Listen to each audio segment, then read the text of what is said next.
السلام علیکم ورحمۃ اللہ وبرکاتہ۔ وعلیکم السلام ورحمۃ اللہ وبرکاتہ۔ آپ لوگ کہاں سے آ رہے ہیں؟ ہم لوگ مدرسے سے تعلیم حاصل کر کے آ رہے ہیں۔ ہم لوگ بھی اسکول سے تعلیم حاصل کر کے ہی آ رہے ہیں۔ ہاں بتانے کی ضرورت نہیں، آپ لوگوں کے لباس سے ہی پتہ چل رہا ہے کہ آپ لوگ کہاں سے آ رہے ہیں۔ کیوں؟ ہم لوگ کے لباس میں کیا خرابی ہے؟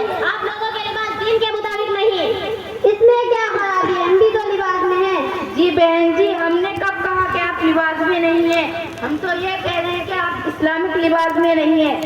ارے چلو بڑی آئی دین سکھانے والی کہ ہم لوگ مسلمان نہیں ہیں، ہمیں بھی بہت اپنے دین کے بارے میں بھی معلوم ہے۔ کیا آپ کو واقعی معلوم ہے؟ اور نہیں تو کیا؟ تو پھر پہلا کلمہ ہی سنا دیجیے۔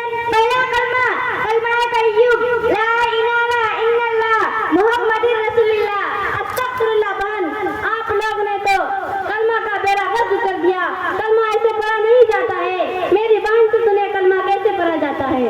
پہلا کلمہ طیب، لا الہ الا اللہ محمد رسول اللہ۔ دوسرا کلمہ شہادت، اشہد ان لا الہ الا اللہ واشہد ان محمدا عبدہ ورسولہ۔ کلمہ ایسے پڑھا جاتا ہے۔ ہاں صرف یہی معلوم نہیں، باقی سب پتہ ہے۔ جی بہن جی، آپ کو سب معلوم ہے۔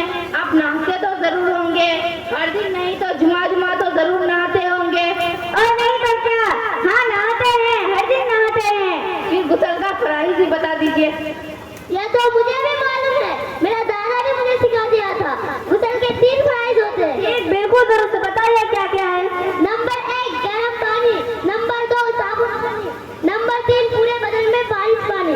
استغفر اللہ، آپ لوگوں کا تو پورا ہی بیڑا غرق ہے۔ غسل کا فرائض یہ ہے: نمبر 1 منہ بھر کر کلی کرنا، نمبر 2 ناک کا نرم ہڈی تک پانی پہنچانا، نمبر 3 پورے بدن میں پانی بہانا، ایک بال برابر خشک نہ رہے۔ ارے بڑی آئی دین سکھانے والی پورے دنیا میں ذلیل ہو رہی ہے اور ہمیں آئی سکھانے۔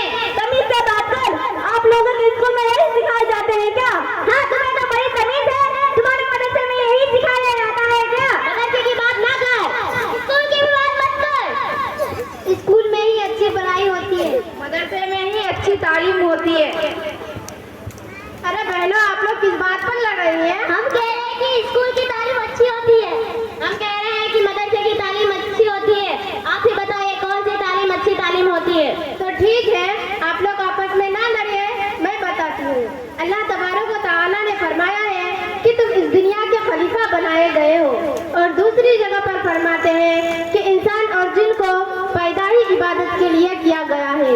تو لہٰذا اس روئے زمین پر خلافت، امن و امان قائم کرنے کے لیے اس جہاں میں بسنے والے مختلف انسانوں کی رہن سہن، عادات و اطوار، عقیدہ و کلچر کو جاننا اشد ضروری ہے، تاکہ ہم ایک عالمی امن قائم کر سکیں اور انسان نئے انکشافات کی طرف بڑھ سکے۔ اس سے یہ ثابت ہوتا ہے کہ دنیاوی تعلیم بھی ضروری ہے، اور چونکہ اللہ تبارک و تعالیٰ نے فرمایا ہے کہ انسان اور جن کو پیدا ہی عبادت کے لیے کیا گیا ہے، تو اس خالق کے کائنات کی فرما برداری کے لیے اور اس کی عبادت کے لیے دینی تعلیم بھی ضروری ہے۔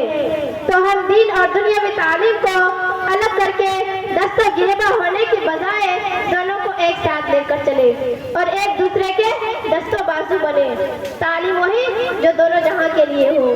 سمجھ میں آئے؟